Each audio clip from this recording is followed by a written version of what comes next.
Buongiorno da Renzo Micheletto e ben ritrovati con un nuovo approfondimento di Radio Veneto Agricoltura che quest'oggi dedicheremo al comparto del latte, quindi parleremo del patrimonio bovino da latte veneto, parleremo di prodotto, parleremo ovviamente di quote latte e parleremo insomma di tutte queste cose. Con chi lo facciamo? Con il presidente di Aprolav, Terenzio Borga, che è qui con noi e che ringraziamo, che è l'associazione regionale dei produttori di latte del Veneto.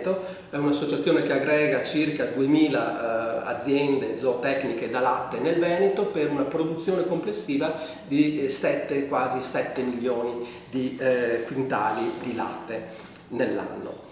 È un'associazione che ha come scopo quello di valorizzare il prodotto latte, ovviamente il patrimonio bovino, attuare programmi di ricerca e quant'altro.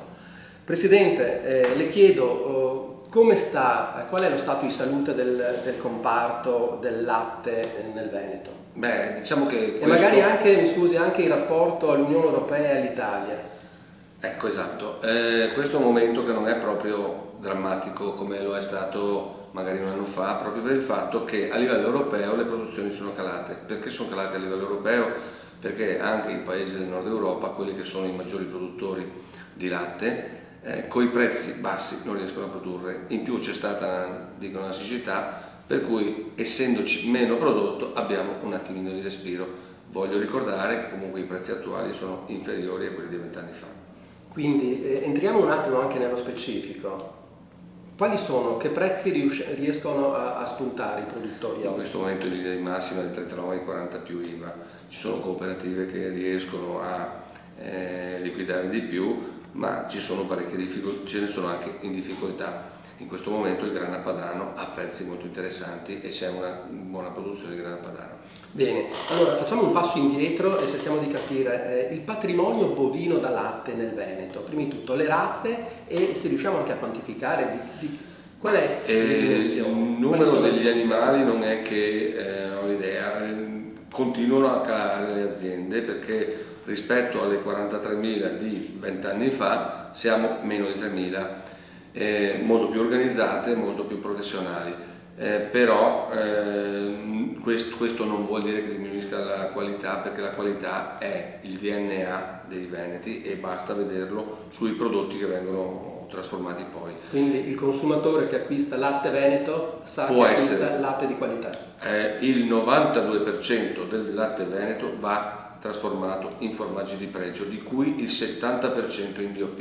Questo per dare l'idea di come il Veneto consideri la qualità proprio, è un cavallo di battaglia già da 15 anni. Quindi fatto 100 la produzione di latte nel Veneto, il 92% si trasforma in formaggio di pregio, quindi a denominazione di origine, e il restante 8% è latte di yogurt, latte, prodotti fresco. Certo. Ascolti, quali sono le zone più importanti per la produzione? Dove sono concentrate le aziende zootecniche da latte? Ma la provincia di Vicenza è quella più importante, seguita dall'Alta Padovana, dalla provincia di Verona, nella quale ci sono veramente allevamenti interessanti e professionali, Treviso a ruota, ma soprattutto l'importanza per la provincia di Belluno. A Belluno, se non ci fosse la produzione del latte e latte Busche che fa da traino per quello che riguarda l'assistenza a questi produttori, avrebbe dei problemi importanti come agricoltura. Ascolti, e il latte prodotto in montagna è di qualità ancora più alta o no? Ma certamente noi è già da 22-23 anni che facciamo promozione per i prodotti della montagna veneta, con i formaggi che siamo riusciti a salvare, il Morlacco, il Bastardo del Grappa, le altre montagne. Mi viene in mente di dire il Piave, che ha un valore superiore a quelli che sono i valori normali. Bisogna in qualche maniera dare una remunerazione superiore agli allevatori della montagna, se no loro hanno molte più difficoltà di noi allevatori di pianura a continuare a fare la loro attività.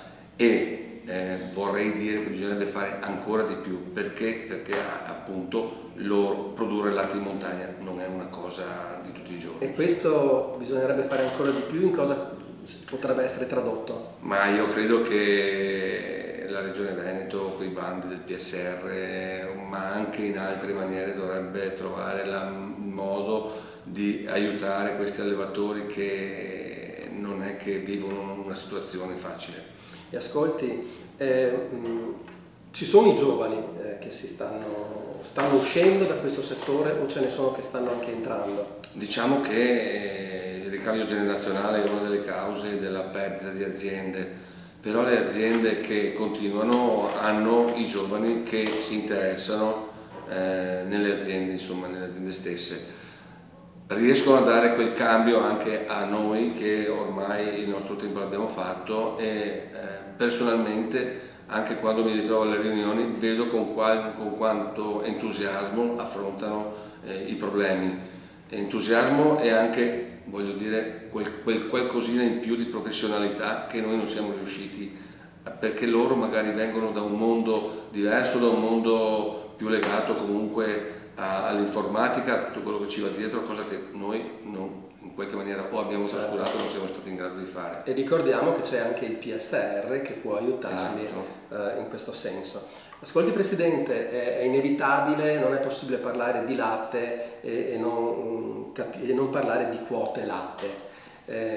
Ormai è dall'84, poi le quote latte sono concluse, il sistema, il meccanismo si è concluso nel 2015, però sono sorti un sacco di problemi. Riusciamo, per chi ci sta seguendo, a dare alcune indicazioni per capire un po' meglio cosa è successo, l'origine e cosa è successo poi? Io credo che, scusatemi, che la politica italiana per le quote latte sia stata veramente fallimentare dall'inizio, perché noi non potevamo, un paese che importava il 40% del fabbisogno nazionale, essere alla mercé di chi invece ci ha imposto quote, e sappiamo benissimo come sono state assegnate inizialmente con dati ISMEA che erano più o meno validi e tutto il resto. Io credo che siano iniziate male e finite peggio. Quello che ci dà comunque un po' di conforto in questo momento è che non è che noi come allevatori siamo meno competitivi degli allevatori del nord Europa, per cui vedo che quando andiamo in sofferenza noi,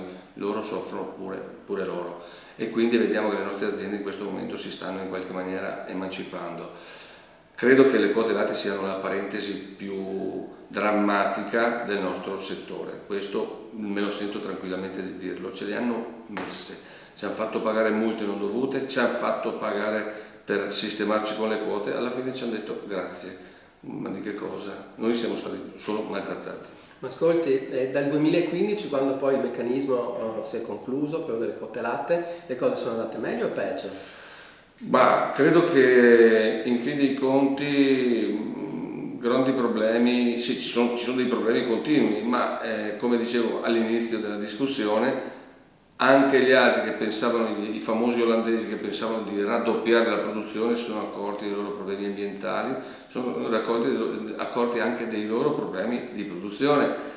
Noi abbiamo dei costi superiori, ma nemmeno loro riescono a produrre sotto determinati prezzi. Pensavano di fare il latte solo loro, invece abbiamo dimostrato che la nostra qualità comunque paga, le nostre aziende, le nostre produzioni non sono in calo, anzi sono in aumento, a parte il Veneto. In Italia comunque si continua a produrre ogni anno di più, il Veneto un qualcosina ma non tanto, e questo credo sia veramente frutto dei prodotti di qualità che noi comunque andiamo a produrre. Ho capito. Un'altra cosa che non conosco, il patrimonio bovino da latte veneto è costituito da quale razza principalmente? Soprattutto frisona italiana, ci sono anche razze tipo la pezzata rossa, la bruna, parte rendena per quello che riguarda la salvaguardia della burlina, se vogliamo metterci le chicche, che è l'unica razza autoctona che abbiamo nel Veneto, e queste sono le razze insomma, e naturalmente però la frisona la fa da padrona. Che produce quanto latte al giorno? Ma le frisone hanno una produzione di 30 litri di latte di media al giorno, insomma i 90 e 100 quintali, ormai le stalle professionali le fanno con una buonissima qualità, perché come ripeto a livello sia qualitativo che igienico-sanitario il latte veneto non ha assolutamente nessun problema. E ascolti, 30 litri di latte al giorno per quanto tempo? Tutta la lattazione naturalmente fino al parto successivo, meno l'asciutta insomma, ecco. Non ho capito. E ascolti, e qual è il rapporto, è cambiato il rapporto negli ultimi tempi tra il consumatore e i prodotti del latte e collegati, formaggi, eccetera? Beh, diciamo che in Italia i consumi diminuiscono, però vengono ripagati dalle esportazioni. Quello che un po' la pecca, secondo me, dell'Italia è questa continua guerra ai grassi animali. Ma come mai gli altri continuano a prendere? Cioè, il paradosso, produciamo e chi ci apprezza di più sono i consumatori esteri. Ma per che motivo non diamo la vera immagine dei nostri formaggi, la vera immagine del lattiero caseario anche ai nostri, invece di andare sempre contro ai grassi, colesterolo e quant'altro, quando sappiamo benissimo che non è come dicono i dietologi. Ascolti, andiamo in chiusura, si sta esaurendo il tempo che abbiamo a disposizione. Ritorno alla prima domanda che abbiamo fatto. Lo stato di salute del comparto, se possiamo definirlo con un aggettivo, come sta? In questo momento buono e speriamo abbastanza buono e speriamo duri. Ecco, perché da abbastanza buono migliori ulteriormente? Cosa bisognerebbe fare? Che continuasse così per un lungo periodo. Quindi stabilità dei mercati. Noi abbiamo bisogno di stabilità. Benissimo. Ringraziamo il presidente Grazie. Terenzio Borga di Aprolar che è stato qui con noi oggi e ci diamo appuntamento alla prossima settimana. Un saluto a tutti.